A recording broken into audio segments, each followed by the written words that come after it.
ஓடி விளையாடு ஓய்ந்திருக்கலாகாது. அதுக்கு தான் சூப்பர் சரவணா ஸ்டோர்ஸ்ல சம்மருக்கு ஆடைகள் வாங்கும் போது அவுட்டோர் கேம்ஸ் ஃப்ரீ.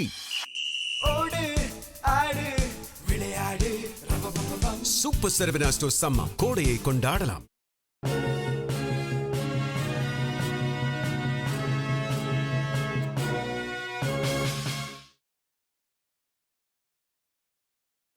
வணக்கம். ஜெம் செய்திகளுக்காக தமிழ் மொழி. இந்திய நேரப்படி மதியம் 1:30 மணி செய்திகள். முதலில் ஜெம் தலைப்புச் செய்திகளை காணலாம். தமிழக வெற்றி கழகம் 180 முதல் 200 தொகுதிகளை கைப்பற்றும் என்று செங்கோட்டையன் நம்பிக்கை.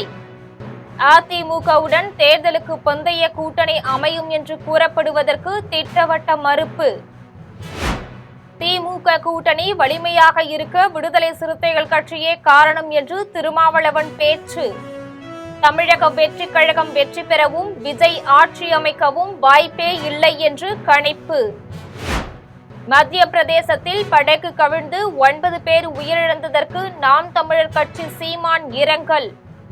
சுற்றுலா தலங்களில் பாதுகாப்பு முன்னேற்பாடுகளை மாநில அரசுகள் உறுதி செய்ய வேண்டும் என்று வலியுறுத்தல். ஜெர்மனியில் நிறுத்தப்பட்டுள்ள படையினரில் 5000 பேரை திரும்ப அழைத்துக் கொள்ள அமெரிக்கா முடிவு. ஈரான் போரில் அமெரிக்காவின் செயல்பாட்டை ஜெர்மன் தலைவர் கிண்டல் செய்ததால் நடவடிக்கை. இனி விரிவான செய்திகளை காணலாம். தமிழக வெற்றி கழகம் 180 முதல் 200 தொகுதிகளை கைப்பற்றும் என்றும் விஜய் தான் தமிழ்நாட்டின் முதலமைச்சராக பதவியேற்பார் என்றும் செங்கோட்டையன் தெரிவித்துள்ளார். ஈரோடு மாவட்டம் கோபிசெட்டிப்பாளையத்தில் தவேக செயற்குழு தலைமை ஒருங்கிணைப்பாளர் செங்கோட்டையன் செய்தியாளர்களிடம் பேசினார். அப்போது தமிழ்நாடு சட்டமன்ற தேர்தலில் தமிழகம் வெற்றி கழகம் குறைந்தது 180 தொகுதிகளையாவது கைப்பற்றும் என்று தெரிவித்தார். தவேக ஆட்சியை பிடிக்காது என்று விடுதலை சிறுத்தைகள் கட்சி தலைவர் திருமாவளவனும் பாஜக மாநில தலைவர் நாகேந்திரனும் கூறியதை அவர் மறுத்தார். அதிமுகவுடன் தேர்தலுக்கு பிந்தைய கூட்டணி அமையும் என்று கூறப்படுவதையும் செங்கோட்டையன் மறுத்துள்ளார். நயினார் நாகேந்திரனுக்கு இது கடைசி தேர்தலாக இருக்கும் என்றும் தேர்தல் முடிவு வந்த பிறகு அவருக்கு கட்சி பதவி இருக்குமா பறிபோகுமா என்று அவருக்கே தெரியாது என்றும் கூறினார். என்னை பொறுத்தவரை மக்கள் கருத்துக்களில் தெளிவாக இருக்கிறது. உங்கள் வீட்டிலே உங்களுக்கு ஏற்காமலே விசில் போட்டு போட்டிருக்கிறார். உங்களுக்கு தெரியும். நீங்கள் எங்கே போட்டேன் என்பது உங்களுக்குத்தான் தெரியும். உங்கள் இல்லத்தில் இருக்கிற குழந்தைகளில் இருந்து முதல் வாக்கு அளிக்கின்ற அத்தனை பேரும் புதிய மாற்றத்தை எதிர்கால தமிழகத்தை ஆளுவதற்கு ஒரு சிறந்த தலைவர் நமக்கு கிடைத்திருக்கிறார் என்ற எண்ணங்கள் மக்களிடத்தில் இருக்கிறது. அது 4ஆம் தேதி என்று பிரதிபலிக்கும். இந்தியாவின் சரித்திர வரலாற்றில் வெற்றி என்ற இலக்கை அவர் எட்டி பிடிப்பார். திமுக கூட்டணி வலிமையாக இருக்க விடுதலை சிறுத்தைகள் கட்சியே காரணம் என்று அக்கட்சியின் தலைவர் திருமாவளவன் தெரிவித்துள்ளார். விடுதலை சிறுத்தைகள் கட்சியில் சட்டமன்ற தேர்தலில் போட்டியிட ஆளூர் ஷா நவாஸ் உள்ளிட்ட மூவருக்கு வாய்ப்பளிக்காதது குறித்து திருமாவளவன் விளக்கம் அளித்துள்ளார். அதில் புதியவர்களுக்கு வாய்ப்பளிக்கவே ஆளூர் ஷா நவாஸ் உள்ளிட்ட மூவருக்கு சீட் கொடுக்கவில்லை என தெரிவித்துள்ளார். அதேபோல் திமுக கூட்டணி கட்சியினர் போட்டியிட்ட சில இடங்களில் விடுதலை சிறுத்தைகள் கட்சியினர் சரியாக பணியாற்றவில்லை என்றும் திருமாவளவன் குற்றம் சாட்டியுள்ளார். தான் போட்டியிடுவதாக அறிவித்தது கட்சி நிர்வாகிகள் பலருக்கும் அதிர்ச்சியாக இருந்ததாகவும் தேர்தலில் போட்டியிடுவது பற்றி தனக்கு இருவேறு கருத்துகள் இருந்ததாகவும் கூறியுள்ளார். தான் போட்டியிட எதிர்ப்பு தெரிவித்த பலரும் மக்களவை உறுப்பினர் பதவி இன்னும் 3 ஆண்டுகள் மீதமிருப்பதை சுட்டிக்காட்டியதாகவும் தெரிவித்துள்ளார். திமுக கூட்டணி வலிமையாக இருக்க விடுதலை சிறுத்தைகள் கட்சியே காரணம் என்றும் திமுகவில் கூட புதியவர்கள் 60 பேருக்கு இந்த தேர்தலில் போட்டியிட வாய்ப்பளிக்கப்பட்டுள்ளதாகவும் கூறியுள்ளார். தமிழக வெற்றி கழகம் வெற்றி பெறவும் விஜய் ஆட்சி அமைக்கவும் வாய்ப்பே இல்லை என்றும் திமுக அதிமுக ஆகிய இரு கட்சிகளின் எதிர்ப்பு வாக்குகளை பெருவாரியாக தமிழக வெற்றி கழகம் பெறும் என்றும் திருமாவளவன் தெரிவித்துள்ளார். மத்திய பிரதேச மாநிலம் ஜபல்பூரில் உள்ள நீர்த்தேக்கத்தில் சுற்றுலா படகு கவிழ்ந்து 9 பேர் உயிரிழந்ததற்கு நாம் தமிழர் கட்சி தலைமை ஒருங்கிணைப்பாளர் சீமான் இரங்கல் தெரிவித்துள்ளார். அவர் வெளியிட்டுள்ள அறிக்கையில் மத்திய பிரதேசத்தின் பர்கி அணை நீர்த்தேக்கத்தில் சுற்றுலா படகு கவிழ்ந்ததால் 9 பேர் உயிரிழந்த செய்தி அதிர்ச்சி அளிப்பதாக தெரிவித்துள்ளார். உயிரிழந்தவர்களில் இந்திய பாதுகாப்புத்துறை வெடிமருந்து தொழிற்சாலையில் பணியாற்றி வந்த திருச்சி நவல்பட்டு காமராஜ், அவர் மனைவி கார்குழலி, மகன் தமிழ்வேந்தன், உறவினர்கள் மயூரன், சௌபாகியவதி ஆகிய 5 பேர் தமிழ்நாட்டை சேர்ந்தவர்கள் என்பது துயரத்தை மேலும் அதிகரிப்பதாக தெரிவித்துள்ளார். நீரில் மூழ்கிய போதும் 4 வயது மகனை அணைத்தபடி மரணித்துள்ள தாயின் புகைப்படம் நெஞ்சை உலுக்குவதாக தெரிவித்துள்ளார். உயிரிழந்தவர்களின் குடும்பத்தினருக்கு ஆறுதலையும் இரங்கலையும் தெரிவித்துள்ளார். இந்திய துணைக்கண்டம் முழுவதும் கோடைக்காலம் மற்றும் பள்ளி விடுமுறை காலம் என்பதால் சுற்றுலா தலங்களில் மக்களின் கூட்டம் பன்மடங்கு அதிகரிக்கும் நிலையில் பாதுகாப்பு முன்னேற்பாடுகளை மாநில அரசுகள் உறுதி செய்ய வேண்டும் என்று வலியுறுத்தியுள்ளார். ஜெர்மனியில் நிறுத்தப்பட்டுள்ள தங்கள் படையினரின் எண்ணிக்கையில் 5000 பேரை திரும்ப அழைத்துக் கொள்ள அமெரிக்க பாதுகாப்புத்துறை முடிவு செய்துள்ளது. ஈரான் மீது அமெரிக்கா போர் தொடுத்து வட அட்லாண்டிக் இராணுவ கூட்டமைப்பு எனப்படும் நேட்டோவில் இடம்பெற்றுள்ள பல நாடுகளுக்கு பிடிக்கவில்லை. வலிந்து போய் வம்பு சண்டை இழுக்கும் டொனால்ட் டிரம்பின் போக்கு பிரிட்டன், பிரான்ஸ், ஜெர்மனி ஆகிய நாடுகளுக்கு பிடிக்கவில்லை. இதனால் டிரம்புக்கும் ஜெர்மன் தலைவர் பிரெடரிக் மெர்ஸுக்கும் இடையே கருத்து வேறுபாடு ஏற்பட்டு உள்ளது. ஈரானிய பேச்சுவார்த்தையாளர்களால் அமெரிக்கா அவமானப்படுத்தப்பட்டு விட்டது என்று ஜெர்மன் தலைவர் பிரெடரிக் மெர்சு கூறினார். இதையடுத்து அவரை அமெரிக்க அதிபர் டொனால்ட் ட்ரம்ப் கடுமையாக விமர்சித்தார். இதையடுத்து ஜெர்மனியில் நிறுத்தப்பட்டுள்ள படையினரில் 5000 பேரை திரும்ப அழைத்துக் கொள்ள அமெரிக்க பாதுகாப்புத்துறை முடிவு செய்துள்ளது. ஜெர்மனியில் உள்ள நேட்டோ படையினரில் அமெரிக்க வீரர்கள் 36,000 பேர் இடம்பெற்றுள்ளனர்.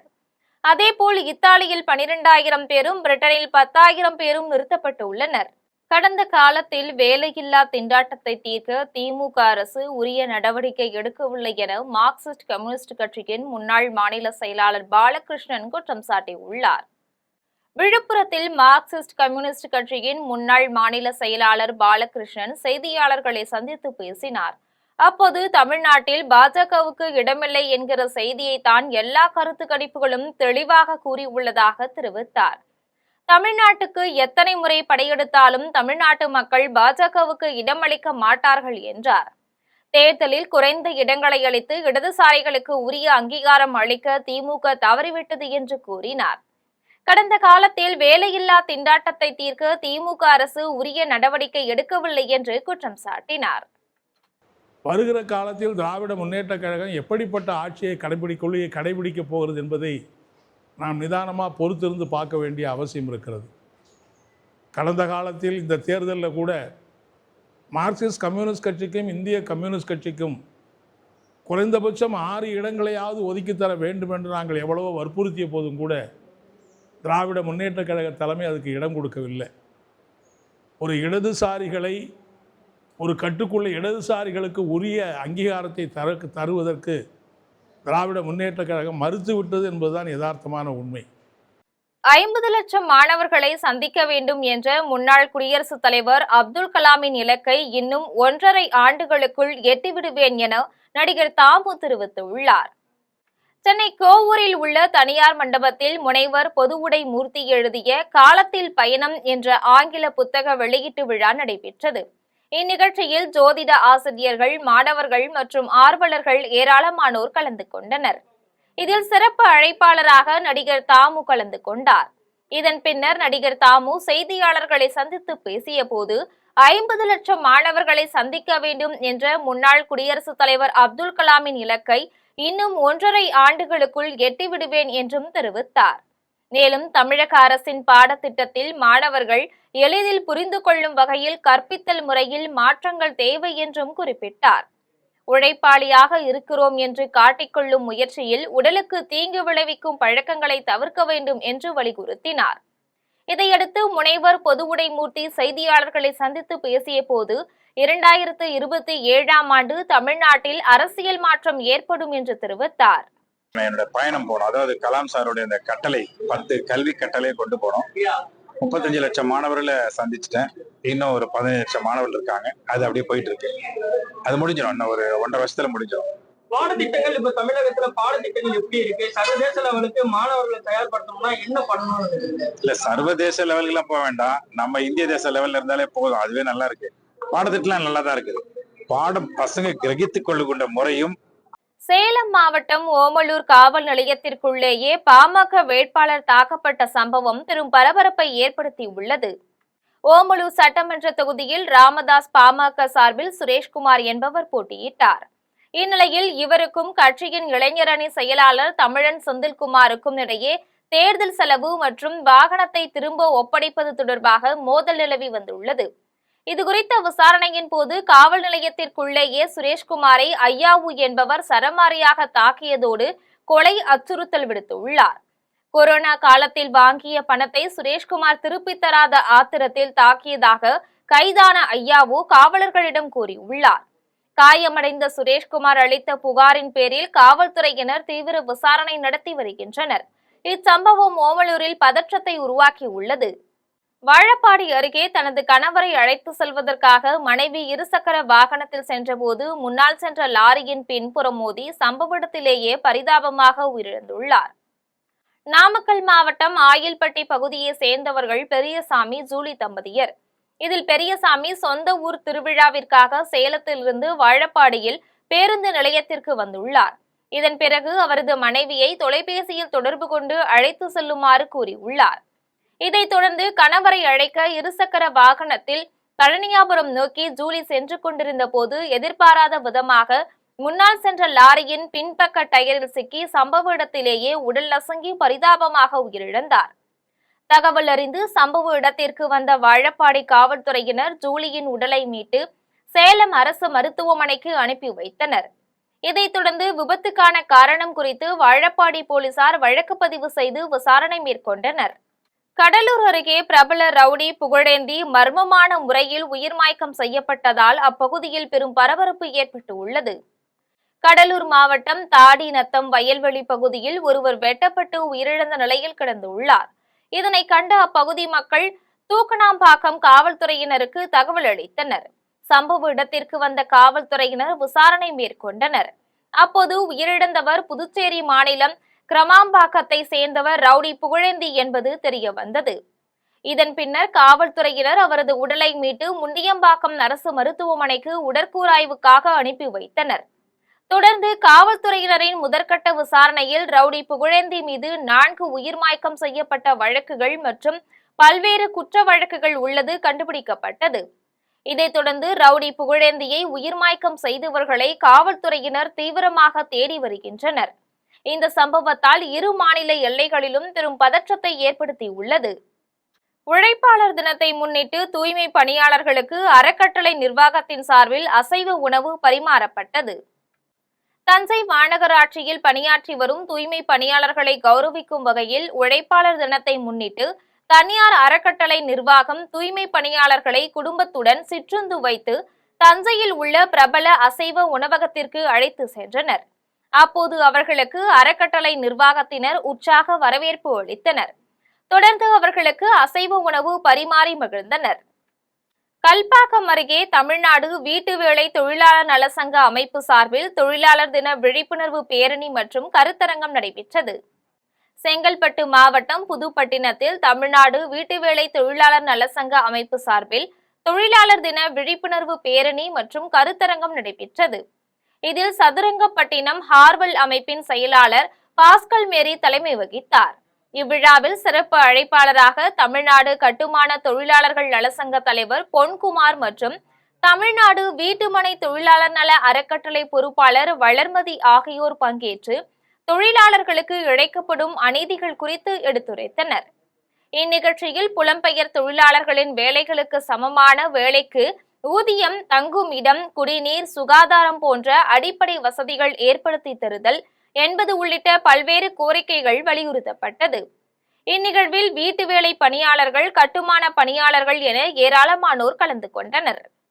ஆங்கிலேயன் காலத்திலிருந்து தொழிலாளர்கள் போராடி பெற்ற 44 தொழிலாளர்களுக்கு ஆதரவான சட்டங்களை மோடி அரசு தூக்கி எறிந்துவிட்டு முதலாளிகளுக்கு, கார்ப்பரேட் நிறுவனங்களுக்கு ஆதரவாக 4 கோடுகளாக மாற்றியிருக்கிறது.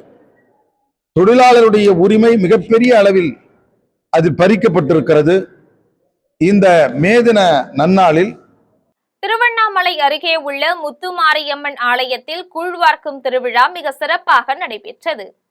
திருவண்ணாமலை மாவட்டம் அணைப்பேட்டை சந்தைமேட்டில் உள்ள முத்துமாரியம்மன் ஆலயத்தில் கூழ்வார்க்கும் திருவிழாவை முன்னிட்டு முத்துமாரியம்மனுக்கு சிறப்பு அலங்காரமும் அபிஷேகங்களும் நடைபெற்றது.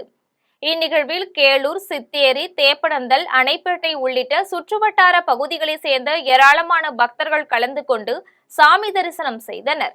இதன் பின்னர் கோவில் நிர்வாகம் சார்பில் பக்தர்களுக்கு அன்னதானம் வழங்கப்பட்டது.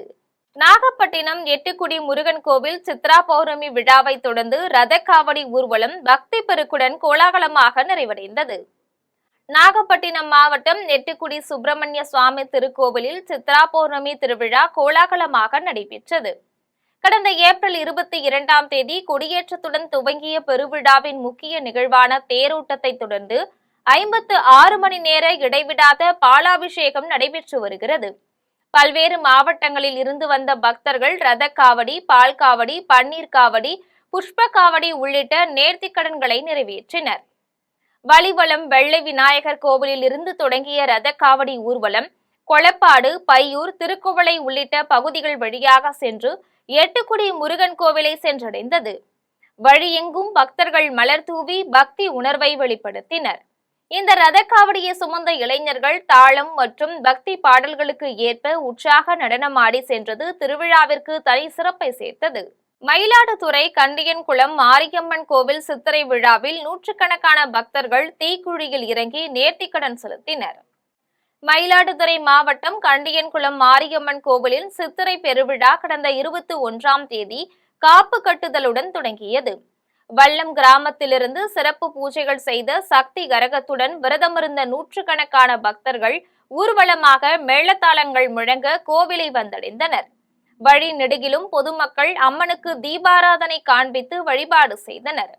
விழாவின் முக்கிய நிகழ்வான தீமிதி திருவிழாவையொட்டி கோவில் முன்பு அமைக்கப்பட்டிருந்த தீக்குழியில் சக்தி கரகம் இறங்கியதை அடுத்து பக்தர்கள் தீக்குழியில் நடந்து சென்றும் குழந்தைகளை தோளில் சுமந்து கொண்டும் தீமிதித்து தங்களது நேர்த்திக்கடனை செலுத்தியது காண்போரை பக்தி பரவசப்படுத்தியது. இந்த விழாவில் செம்பனார் கோவில் மற்றும் அதன் சுற்றுவட்டார பகுதிகளை சேர்ந்த ஆயிரக்கணக்கான பக்தர்கள் கலந்து கொண்டு சாமி தரிசனம் செய்தனர்.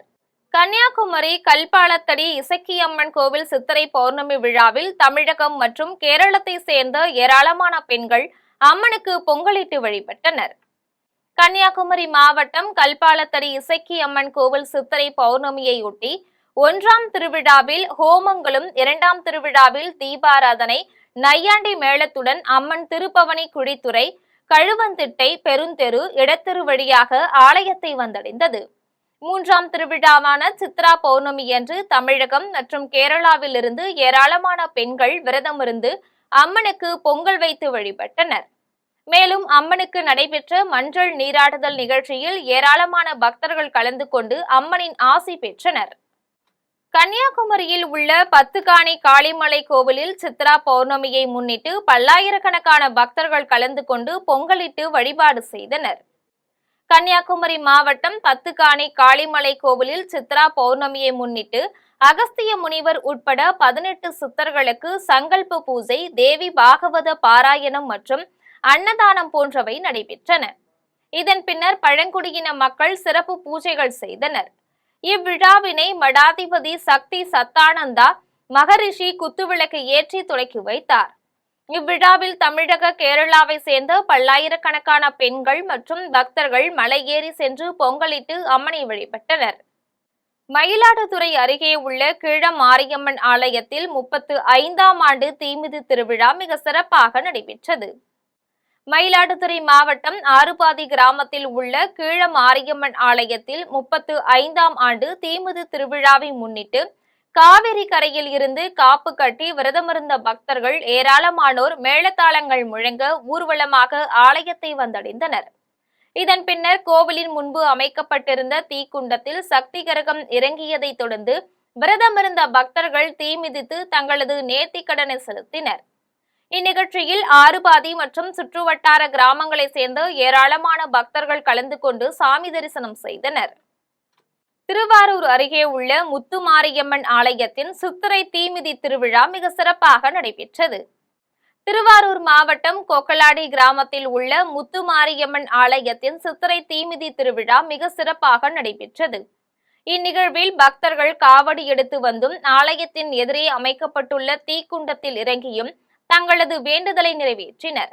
இதில் ஏராளமான பக்தர்கள் கலந்து கொண்டு சாமி தரிசனம் செய்தனர். இதைத் தொடர்ந்து வருகின்ற மே 3ஆம் தேதி தெப்பத் திருவிழாவும் நடைபெற உள்ளது. தம்மம்பட்டியில் உள்ள விஸ்வநாதர் கோவிலில் திருக்கல்யாண நிகழ்ச்சி மிக சிறப்பாக நடைபெற்றது. சேலம் மாவட்டம் தம்மம்பட்டியில் உள்ள விஸ்வநாதர் கோவிலில் திருக்கல்யாண வைபோக விழாவை முன்னிட்டு வள்ளலார் கோவிலில் இருந்து 20க்கும் மேற்பட்ட சீர்வரிசை தட்டுக்களை கட்டளைதாரர்கள் மேளதாளத்துடன் கோவில் திருமண மண்டபத்திற்கு ஊர்வலமாக கொண்டு வந்தனர். தொடர்ந்து முருகன் விநாயகர் பூஜையுடன் தொடங்கி சிறப்பு யாகம் நடைபெற்றது. இதன் பின்னர் சுவாமிக்கு திருக்கல்யாணம் மிக சிறப்பாக நடைபெற்றது. இந்நிகழ்ச்சியில் தம்மம்பட்டி, செந்தார்பட்டி உள்ளிட்ட சுற்று வட்டார பகுதிகளில் இருந்தும் நூற்றுக்கணக்கானோர் கலந்து கொண்டு சாமி தரிசனம் செய்தனர். அரியலூர் அருகே உள்ள தேவரிஷி கோவிலில் தீமிதி திருவிழா மிக சிறப்பாக நடைபெற்றது. அரியலூர் மாவட்டம் மொடவன்குழியில் கிராமத்தில் பிரசித்தி பெற்ற தேவரிஷி கோவிலில் தீமிதி திருவிழா கொடியேற்றத்துடன் தொடங்கியது. இதை முன்னிட்டு காப்பு கட்டி விரதமிருந்த பக்தர்கள் ஏரிக்கரையில் இருந்து அக்னி கரகத்துடன் கோவிலை வந்தடைந்தனர். இதைத் தொடர்ந்து கோவிலில் பிரத்யேகமாக தயார் செய்யப்பட்ட அக்னி குண்டத்தில் பக்தர்கள் தீ மிதித்து தங்களது நேர்த்திக்கடனை செலுத்தினர். இந்நிகழ்வில் ஏராளமான பக்தர்கள் கலந்து கொண்டு சாமி தரிசனம் செய்தனர். உத்தம சோழபுரம் கரபுரநாதர் கோவிலில் நடைபெற்ற தேரோட்டத்தில் திரளான பக்தர்கள் கலந்து கொண்டு தேரை வடம்பிடித்து இழுத்தனர். சேலம் மாவட்டம் உத்தம சோழபுரத்தில் பிரசித்தி பெற்ற கரபுரநாதர் சுவாமி கோவிலில் சித்ரா பௌர்ணமி தேர் திருவிழா கொடியேற்றத்துடன் தொடங்கியது. இதனை முன்னிட்டு அலங்கரிக்கப்பட்ட தேரில் அம்பாளுடன் சோமஸ்கந்தர் எழுந்தருளினார். இதையடுத்து கோவில் வெளிப்புறத்தில் தேரோட்டம் வெகு விமரிசையாக நடைபெற்றது.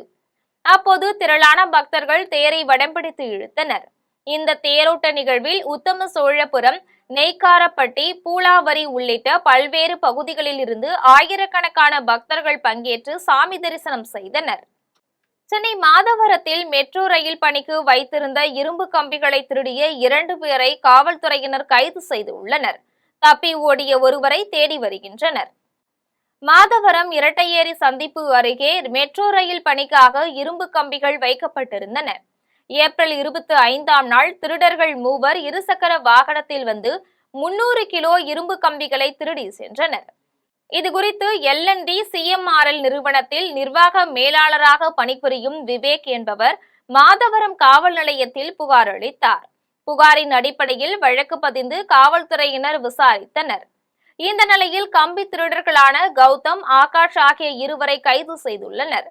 பிடிபட்ட இவரிடமிருந்து 70 கிலோ இரும்பு கம்பிகள் மீட்கப்பட்டுள்ளன. விசாரணைக்கு பிறகு இருவரையும் நீதிமன்றத்தில் நிறுத்தி சிறையில் அடைத்தனர். இந்த திருட்டில் தொடர்புடைய மணி என்பவரை தேடி வருகின்றனர். திருவள்ளூர் மாவட்டம் திருநின்றவூர் அருகே பார்வையற்ற மாற்றுத்திறனாளிகள் 13 பேரின் குடும்பங்களுக்கு ரோட்டரி சங்கம் வீடு கட்டி கொடுத்துள்ளது. திருநின்றவூர் அடுத்த பாக்கத்தில் பார்வையற்ற மாற்றுத்திறனாளிகள் குடியிருக்க வீடு இல்லாமல் தவித்து வந்தனர். இந்த நிலையில் சென்னை சன்சிட்டி ரோட்டரி சங்கம் குளியல் அறை, ஒரு படுக்கையறை வசதியுடன் கூடிய வீட்டை 13 பேருக்கு கட்டி கொடுத்துள்ளது.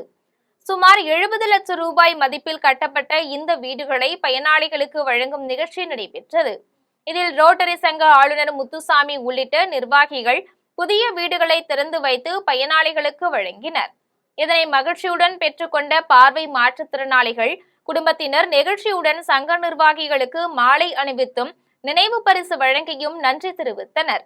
இதுகுறித்து பேசிய ரோட்டரி சங்கத்தினர் இதுபோன்ற மக்களுக்கு மொத்தமாக 300 வீடுகள் கட்டித்தர உள்ளதாகவும் முதற்கட்டமாக 100 வீடுகள் கட்டித்தரும் பணிகள் நடைபெற்று வருவதாகவும் தெரிவித்தனர்.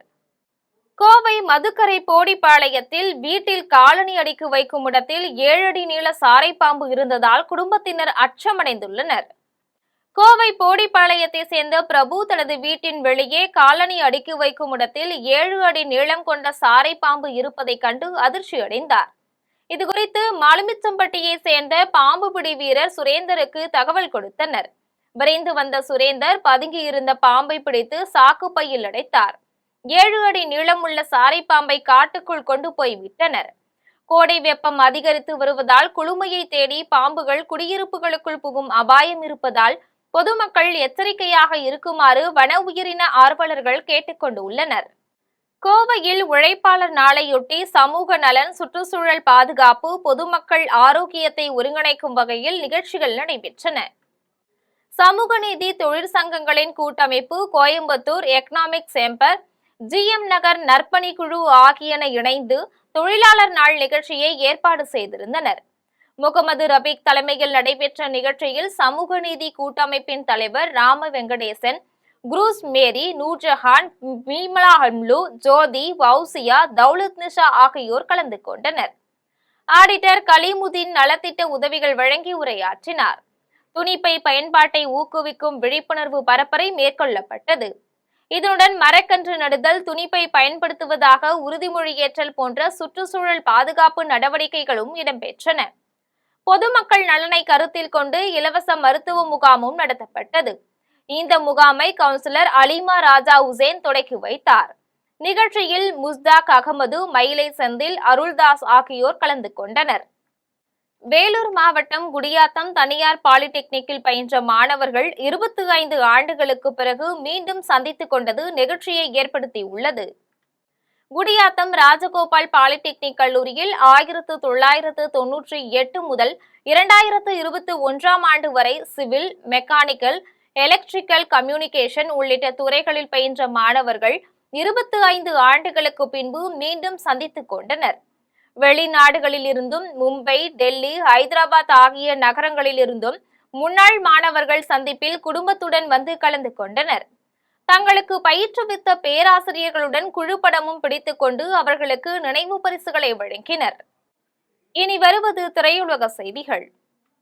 ஹைப்பர் லிங்க் கிரைம் த்ரில்லராக உருவாகி உள்ள 3ஆம் கண் திரைப்படத்தின் ரிலீஸ் குறித்த அறிவிப்பை படக்குழுவினர் வெளியிட்டுள்ளனர். அறிமுக இயக்குனர் சசோ கணேசன் இயக்கத்தில் 3ஆம் கண் திரைப்படம் உருவாகியுள்ளது. இப்படத்தில் வித்தார்த், கலையரசன், திரிகுன், சந்தோஷ் பிரதாப், சுந்தரா டிராவல்ஸ் ராதா ஆகியோர் முக்கிய வேடங்களில் நடித்துள்ளனர். மேலும் ட்ரெண்டிங் என்டர்டெயின்மெண்ட் மற்றும் ஒயின் ஹார்ட் ஸ்டுடியோஸ் சார்பில் சசிகுமார் தயாரித்து உள்ள இப்படத்திற்கு அஜீஸ் இசையமைத்துள்ளார். இந்நிலையில் ஹைப்பர் லிங்க் கிரைம் த்ரில்லராக உருவாகி உள்ள 3ஆம் கண் திரைப்படத்தின் ரிலீஸ் குறித்த அறிவிப்பை படக்குழு வெளியிட்டுள்ளது. அதன்படி இந்த மாதத்திற்குள் இப்படம் வெளியாகும் என்று தெரிவித்துள்ளனர். இனி வருவது உலக செய்திகள்.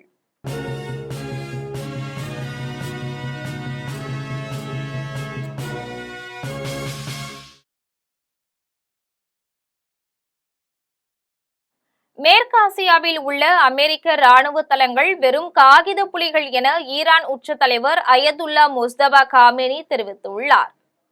ஈரான் உச்ச தலைவர் அயதுல்லா முஸ்தபா காமேனி தனது சமூக வலைதள பக்கத்தில் அமெரிக்கா தொடர்பாக செய்தி வெளியிட்டுள்ளார். அதில் மேற்காசியாவில் உள்ள அமெரிக்க ராணுவ தளங்கள் வெறும் காகித புலிகள் என்று தெரிவித்தார். இதையடுத்து பாரசீக வளைகுடா வெறும் கடல் நீர் மட்டுமில்லாமல் தங்களுடைய அடையாளம் மற்றும் நாகரிகம் ஆகியவற்றின் ஒரு பகுதியாக உள்ளது என்றார். நாடுகளுக்கு இடையே இணைப்பு புள்ளியாக இருப்பதுடன் உலகளாவிய பொருளாதாரத்திற்கான முக்கிய வழியாகவும் அது உள்ளது என்று குறிப்பிட்டுள்ளார். இனி வருவது விளையாட்டு செய்திகள்.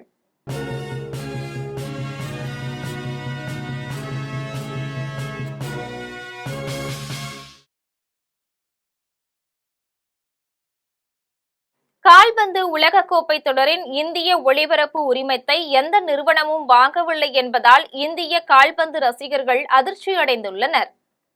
23வது உலகக்கோப்பை கால்பந்து போட்டி கனடா, மெக்சிகோ, அமெரிக்காவில் வருகின்ற ஜூன் 11ஆம் தேதி முதல் ஜூலை 19ஆம் தேதி வரை நடைபெற உள்ளது.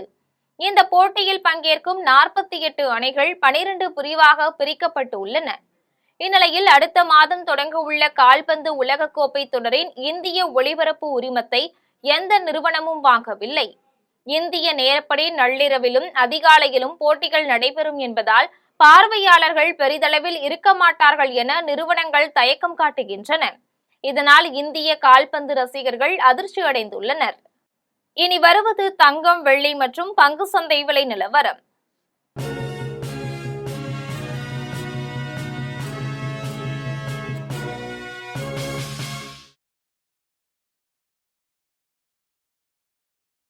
சென்னையில் ஆபரண தங்கம் இன்று 1 சவரன் 1,12,000 ரூபாய்க்கு விற்பனை செய்யப்படுகின்றது.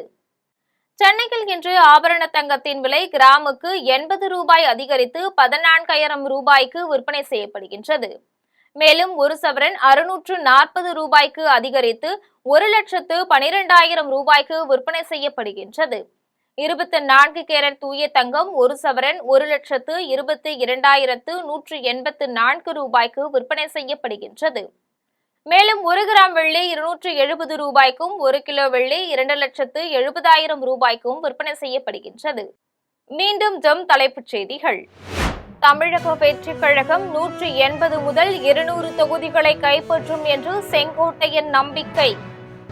அதிமுகவுடன் தேர்தலுக்கு பிந்தைய கூட்டணி அமையும் என்று கூறப்படுவதற்கு திட்டவட்ட மறுப்பு. திமுக கூட்டணி வலிமையாக இருக்க விடுதலை சிறுத்தைகள் கட்சியே காரணம் என்று திருமாவளவன் பேச்சு. தமிழக வெற்றிக் கழகம் வெற்றி பெறவும் விஜய் ஆட்சி அமைக்கவும் வாய்ப்பே இல்லை என்று கணிப்பு. மத்திய பிரதேசத்தில் படகு கவிழ்ந்து 9 பேர் உயிரிழந்ததற்கு நாம் தமிழர் கட்சி சீமான் இரங்கல். சுற்றுலா தலங்களில் பாதுகாப்பு முன்னேற்பாடுகளை மாநில அரசுகள் உறுதி செய்ய வேண்டும் என்று வலியுறுத்தல். ஜெர்மனியில் நிறுத்தப்பட்டுள்ள படையினரில் 5000 பேரை திரும்ப அழைத்துக் கொள்ள அமெரிக்கா முடிவு. ஈரான் போரில் அமெரிக்காவின் செயல்பாட்டை ஜெர்மன் தலைவர் கிண்டல் செய்ததால் நடவடிக்கை. இத்துடன் ஜெம் செய்திகள் நிறைவடைகின்றன.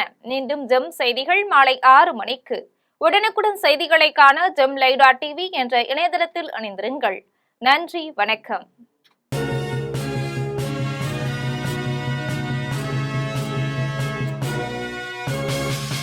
உடனுக்குடன் அப்டேட் தெரிந்து கொள்ள ஜெம் டிவி தமிழ் ஆப்பை இன்ஸ்டால் செய்யவும். ஓடி விளையாடு ஓய்ந்திருக்கலாகாது.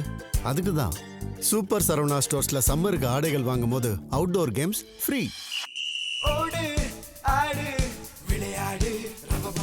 சூப்பர் சரவணா ஸ்டோர்ஸ் சம்மர் கோடையை கொண்டாடலாம்.